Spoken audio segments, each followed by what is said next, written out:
Je vous souhaite la bienvenue encore une fois à l'émission Les Actualités prophétiques. Nous sommes en train d'examiner de nombreux signes qui nous ont été donnés dans la parole du Seigneur qui prouvent hors de tout doute que nous sommes la génération qui verra son glorieux retour. Et c'est pourquoi nous avons à cœur d'enseigner, de prêcher la bonne nouvelle, la parole de Dieu, afin que chacun d'entre nous soyons d'abord informés et ensuite qu'on soit préparés pour ce glorieux événement, l'enlèvement des croyants dans les airs à la rencontre du Seigneur. Présentement, nous sommes au cours d'une étude au sujet de la possibilité qu'un troisième temple soit construit sur l'esplanade du temple à Jérusalem. Et c'est dans ce temple-là que l'Antéchrist va s'asseoir un jour dans le lieu très saint, se proclamant lui-même Dieu. Et pour bien comprendre toute l'importance de la question du temple en Israël, on est parti depuis le tout début, alors qu'Israël est sorti d'Égypte. Ils ont voyagé dans le désert jusqu'à la montagne du Sinaï. Et Dieu leur a donné des instructions afin de construire le premier tabernacle qui a voyagé avec eux pendant ces nombreuses années dans le désert jusqu'à ce qu'il soit finalement établi à Silo en Israël. Plus tard, le premier temple a été construit, comme je mentionnais, mais malheureusement, malgré la manifestation de la gloire de Dieu dans ce temple-là, à cause de l'incrédulité et l'idolâtrie du peuple d'Israël, malheureusement, il a été détruit parce que les Babyloniens sont venus en l'an 586, ont détruit la ville sainte, ont démoli la muraille de Jérusalem et ont détruit le temple aussi. Et ils ont transporté tous les objets qui étaient à l'intérieur du temple à Babylone pour les présenter à leur Dieu. Ils ont été en captivité à Babylone, le peuple d'Israël, pendant 70 années. Ça avait été prophétisé dans le livre du prophète Jérémie. Et après 70 ans, ils ont commencé à revenir, mais très lentement, vers Israël.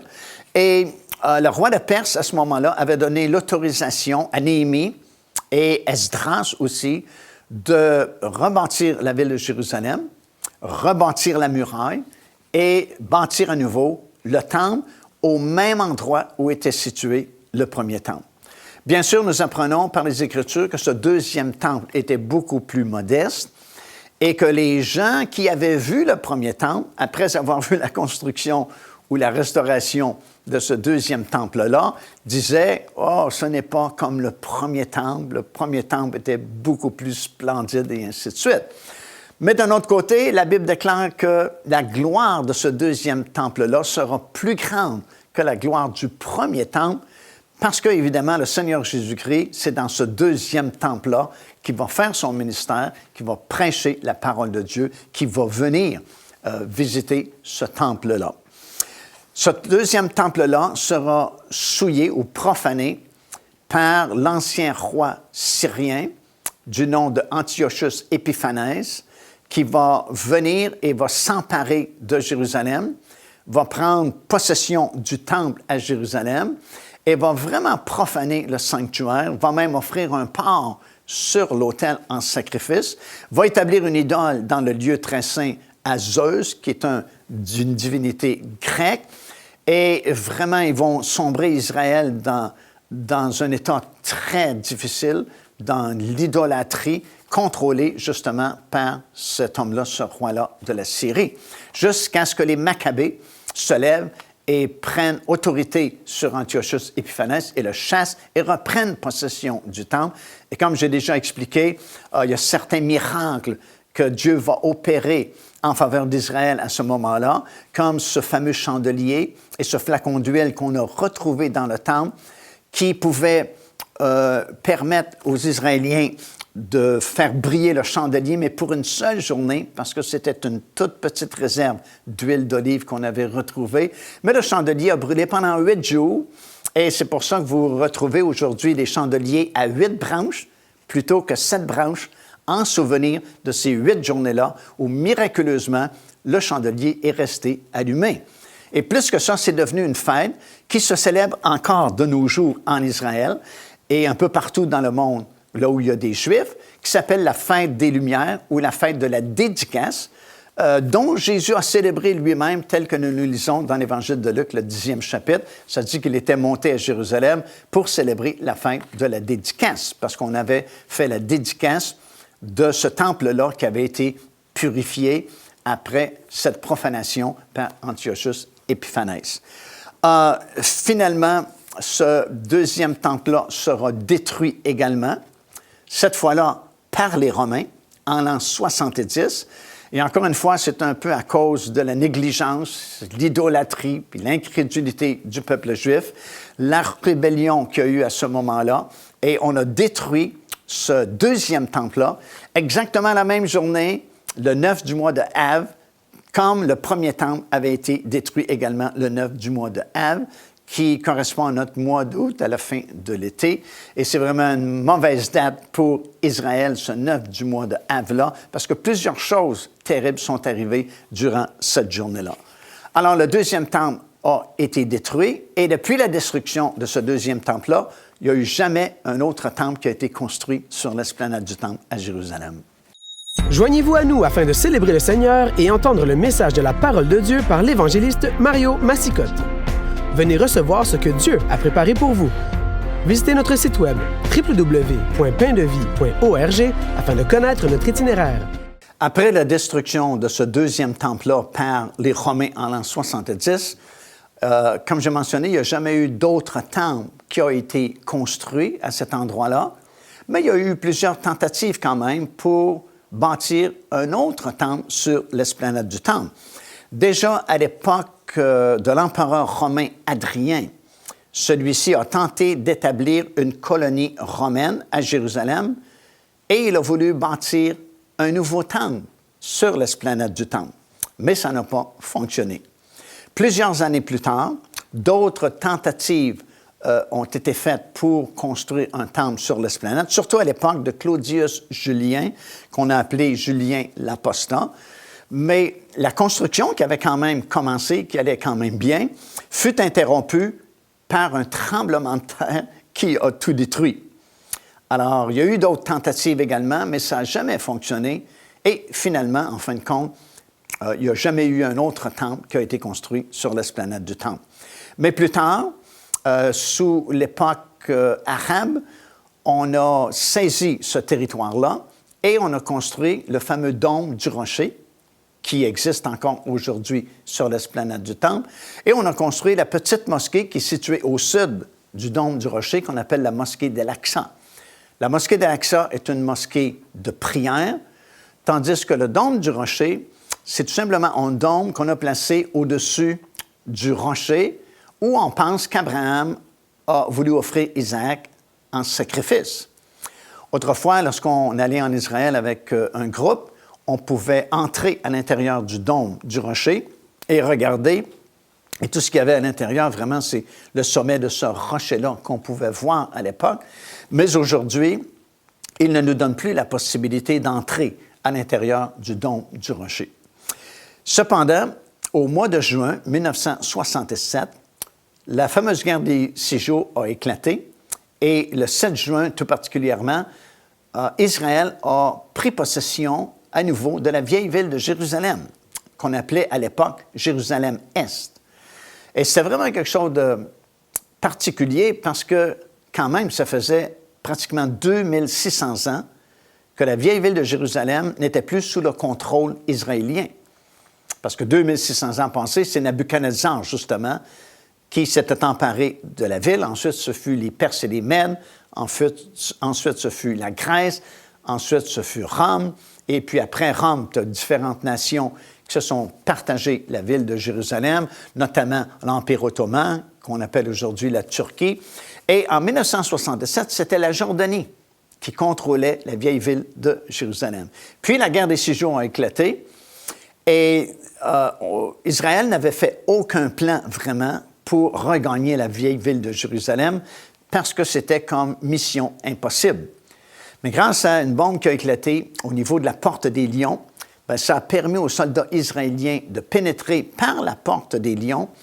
Et si vous traversez par la porte des Lions, vous êtes à quelques pas seulement du fameux mur des Lamentations, là où étaient situés le premier et le deuxième temple, de l'autre côté du mur, évidemment. Et les soldats se sont rendus jusqu'à cet endroit-là.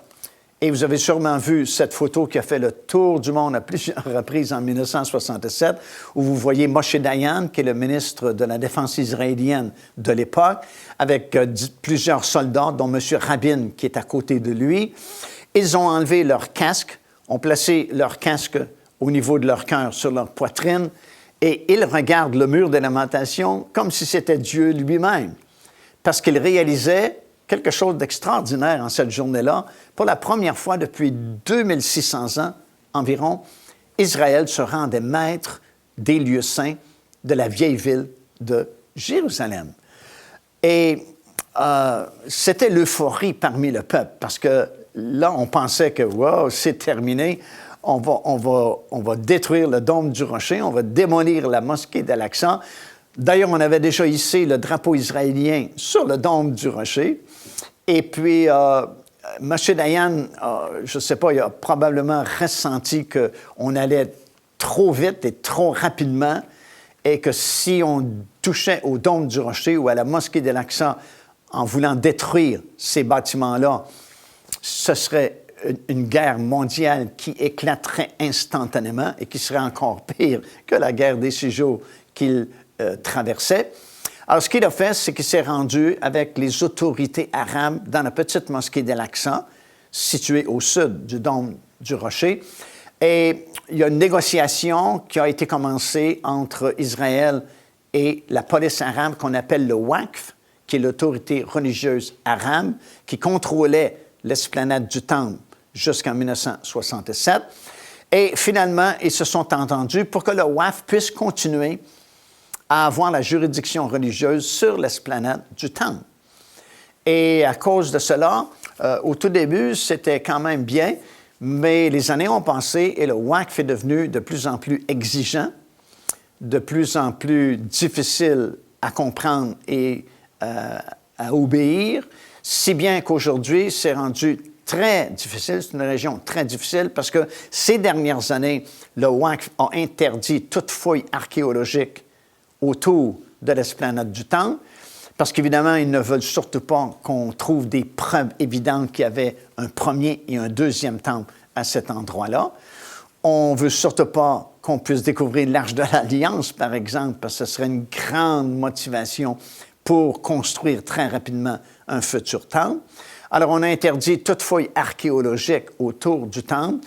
Et puis, c'est même compliqué pour nous, les touristes qui allons visiter et voulons se tenir sur l'esplanade du temple, parce qu'ils vont changer les heures de visite à leur guise, vont décider de fermer l'accès à l'esplanade du temple. Et vous le savez vous-même, parce que quotidiennement, on a des nouvelles qui nous parviennent, comment il y a des problèmes, des conflits autour de l'esplanade du temple à ces endroits-là, parce que justement, c'est contrôlé d'une part par le Waqf, tout en étant un gain de guerre pour Israël.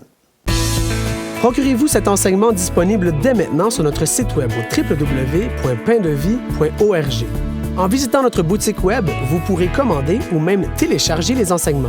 Vous trouverez aussi plusieurs autres produits contenant des centaines de sujets pour votre édification.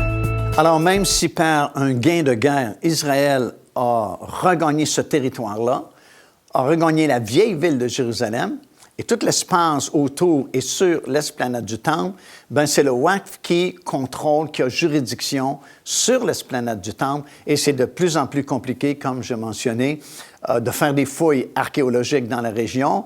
Et même pour nous, les touristes, c'est de plus en plus compliqué. Et plus nous avançons vers le retour du Seigneur Jésus-Christ, plus cet endroit va devenir volatile, parce qu'il y a beaucoup d'activités prophétiques qui doivent se dérouler à cet endroit-là, justement, jusqu'à la construction d'un 3e temple dans cette région-là du monde. Mais pour le moment, cet endroit est comme désertique. Il n'y a pas aucun temple, il n'y a aucun vestige du temple, parce que Jésus lui-même avait prophétisé qu'il ne restera pas pierre sur pierre de ce temple-là. Et remarquez que le fameux mur des lamentations ne faisait pas partie de la construction, la bâtisse elle-même du temple.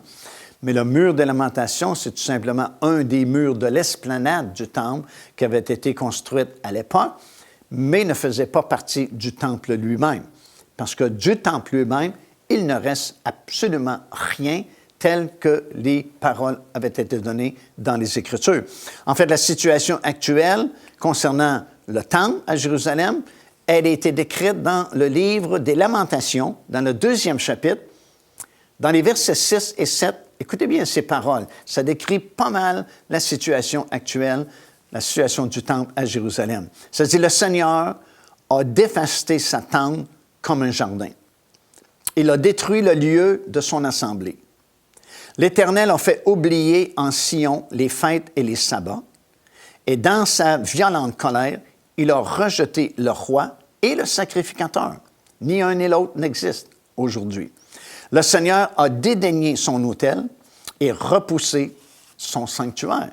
Alors, ça décrit exactement ce qui prévaut aujourd'hui. Le sanctuaire n'est plus là, le temple n'est plus là, il n'y a pas de roi en Israël et il n'y a pas de sacrificateur non plus. On ne célèbre plus les fêtes comme on les célébrait autrefois. C'est exactement comme décrit ici dans le livre des Lamentations. Mais néanmoins, la Bible affirme qu'un autre temple, un jour, sera construit au même endroit sur l'esplanade du temple. Et il y a plusieurs versets pour nous le prouver. Et c'est curieux souvent parce qu'on rencontre des gens qui ne croient pas qu'un temple sera construit un jour. Et pourtant, il y a plusieurs versets bibliques qui le prouvent. Tout d'abord, Daniel en a parlé. C'est dans Daniel chapitre 9 et le verset 27. Et là, on remonte plusieurs années auparavant. Daniel a prophétisé que cet homme, que la Bible appelle l'Antéchrist, lorsqu'il deviendra le gouvernement mondial, fera cesser le sacrifice. Alors, s'il y a des sacrifices qui doivent être cessés, bien, il faut bien qu'il y ait des sacrifices qui aient recommencé en quelque part.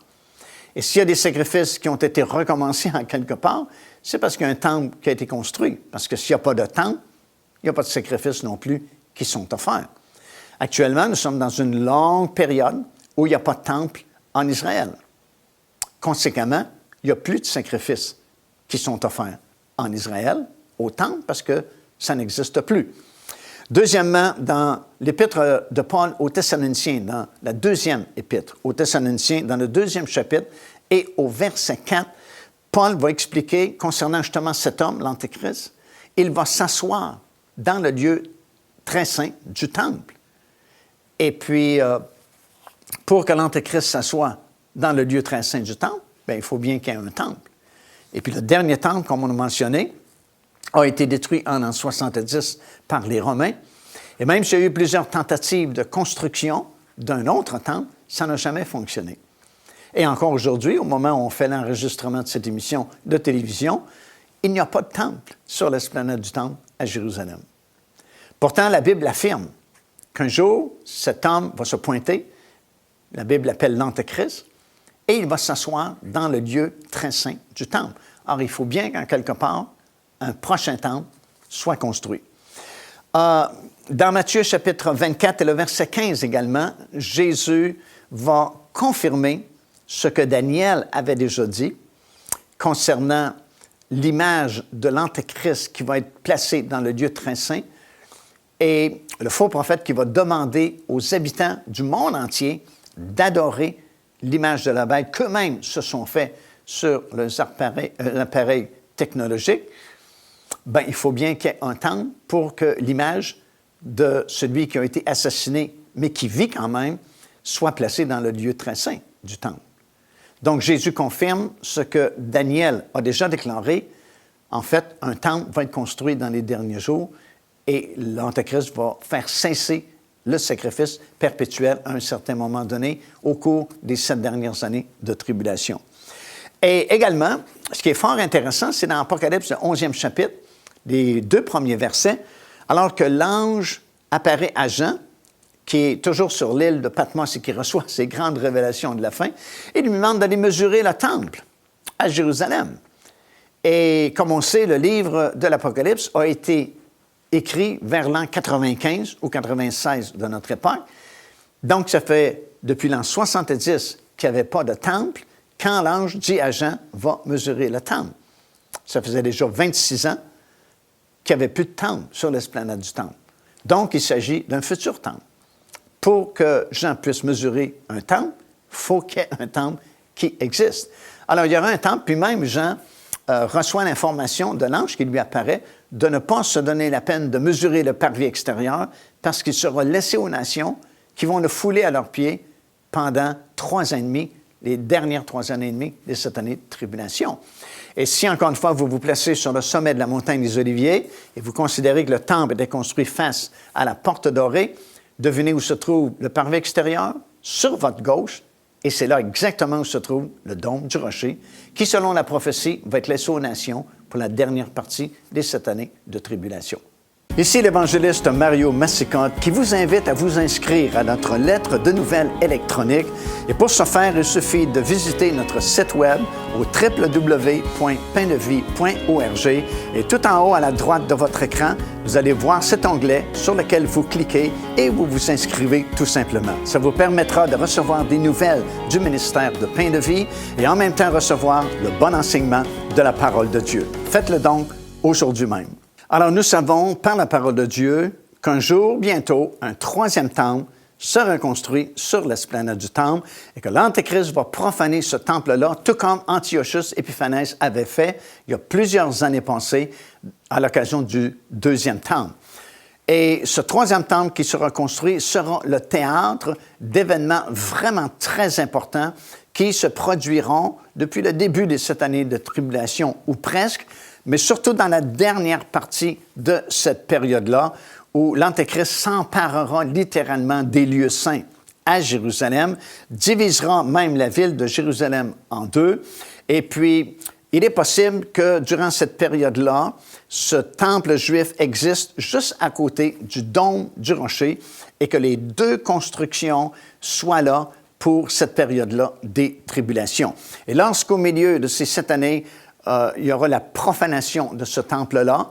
Comme Daniel et Jésus ont mentionné l'abomination de la désolation établie dans le lieu saint, pour ceux qui auront la connaissance et du discernement spirituel en Israël, ils pourront échapper à ce temps-là que la Bible appelle l'angoisse, un temps d'angoisse pour Jacob, où la dernière partie des 7 années de tribulation, où les plus grands fléaux et jugements s'abattront sur la planète.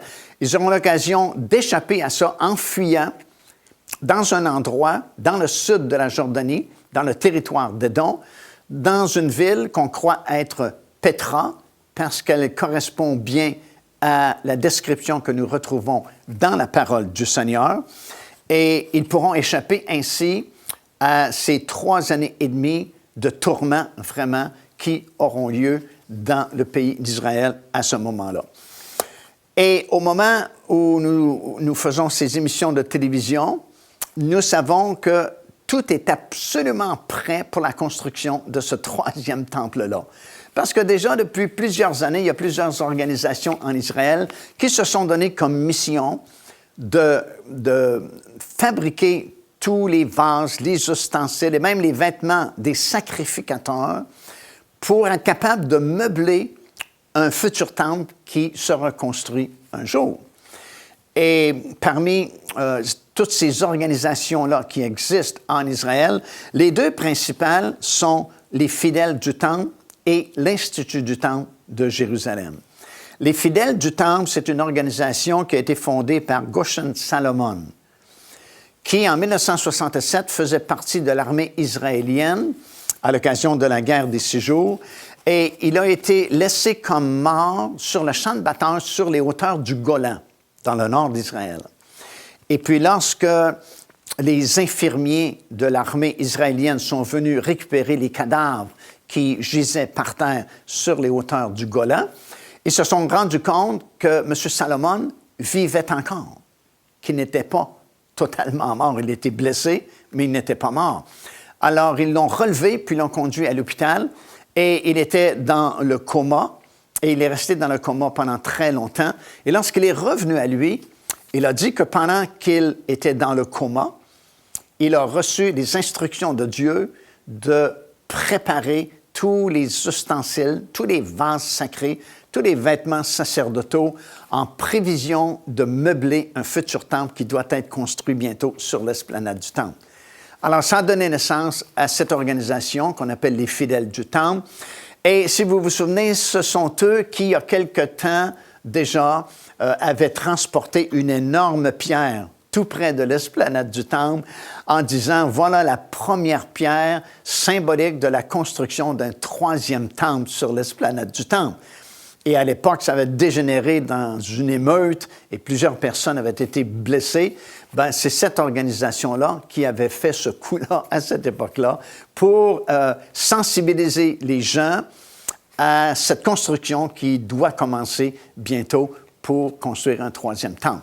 Mais la plus importante, c'est sans doute l'Institut du Temple, qui a été fondé en 1988 et par un monsieur qui s'appelle Israël Ariel.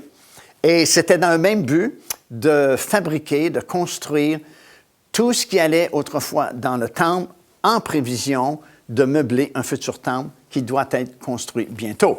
Et parce que ça fait plusieurs années que nous voyageons en Israël, j'ai eu l'opportunité de pratiquement assister à la naissance de cette organisation-là en 1988, parce que, évidemment, très peu de temps avant la création de cette organisation-là, nous étions justement en Israël et nous avons été parmi les premiers groupes à visiter l'Institut du Temple.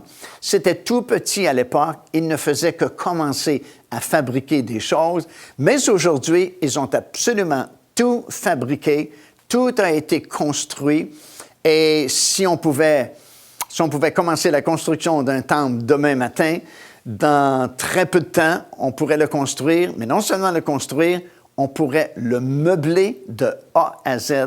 Parce qu'actuellement, absolument tout a été fabriqué, tout a été construit et on serait prêt à meubler ce temple totalement pour commencer les services et les sacrifices.